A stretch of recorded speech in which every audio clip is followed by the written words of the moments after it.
নবীকে আল্লাহ একটা করে দোয়া দিয়েছেন। নবী দোয়া করলেই কবুল। সব নবীরা ওই দোয়া করে ফেলেছে দুনিয়াতে।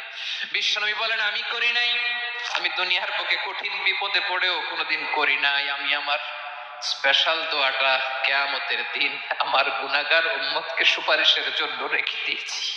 আজকে আমি তোমার দরবারে দাঁড়িয়ে কিয়ামতের দিন ওই দোয়াটা করছি। আল্লাহ, আমার যে উম্মতের হৃদয়ে যাররা পরিমাণ ঈমান আছে, আমার একটা উম্মতকেও তুমি জাহান্নামে ঢোকাতে পারবে না।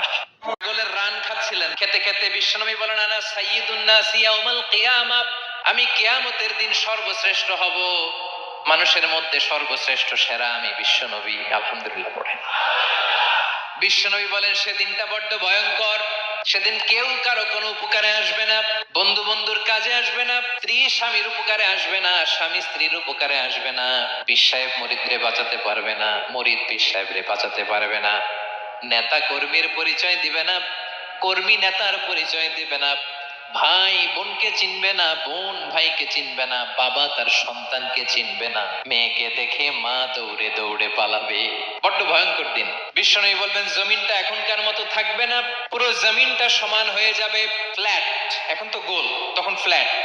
সবাই এক জমিনের উপরে দাঁড়াবে, সূর্যটা মাথার কাছে চলে আসবে, সূর্যের গরমে মানুষের মাথার মগজ গলে গলে কানের ছিদ্র নাকের ছিদ্র দিয়ে বেয়ে বেয়ে পড়বে।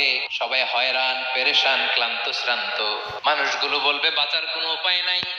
50,000 বছর মানুষ এরকম দৌড়াবে, চিৎকার করবে, কাঁদবে, বাঁচার কোনো উপায় নাই। সবাই বলবে আল্লাহ যদি বিচারটা শুরু করতো, যা হবার হবে, আগে বিচার শুরু করুন। বিচারই শুরু হয় না, বিচার শুরু হইতেই 50,000 বছর। আল্লাহ, 50,000 বছর, 5,000, 15,000 না, 50,000 বছর এরকম যাবে। মানুষগুলো কাঁদতে কাঁদতে বলবে চলো আমরা আদম আলাইহিস সালামের কাছে যাই, যেন আল্লাহর যে সুপারিশ করে, আল্লাহ আপনি বিচার শুরু করেন। কিয়ামতের ময়দানে সবাই মিলে সাইয়েদনা আদম আলাইহিস সালামের কাছে যেয়ে বলবে ইয়া আবাল বাশার ইয়া আউয়ালাল আম্বিয়া, ও আদম নবী, আপনি দুনিয়ার বুকে প্রথম নবী। আল্লাহ নিজ হাতে আপনারে 60 হাত লম্বা করে বানিয়েছেন, আপনার সম্মানে ফেরেশতাদেরকে সেজদা দিতে বলেছেন। দুনিয়ার প্রথম নবী, প্রথম মানুষ আপনি, আপনি আল্লাহর যে সুপারিশ করেন যেন আল্লাহ বিচার শুরু করে।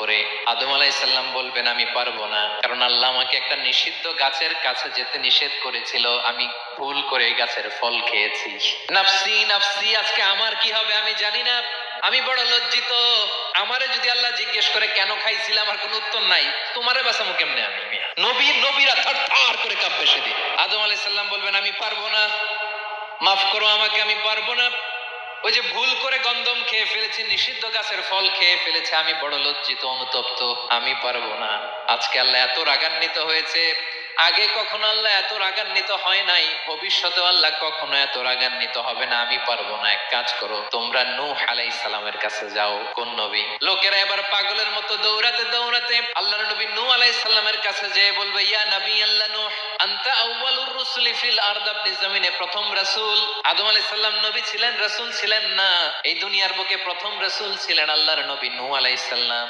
সবাই বলবে ও নবী আল্লাহ নূহ, রাসূল আল্লাহ নূহ, আল্লাহ আপনাকে আবদান শাকুরা, শুকরগুজার বান্দা বলে কোরআনে বলেছে। কোরআনে নূহ আলাইহিস সালামের নামেও সূরা আছে না নাই? আপনি আল্লাহর প্রিয় বান্দা, প্রিয় রাসূল।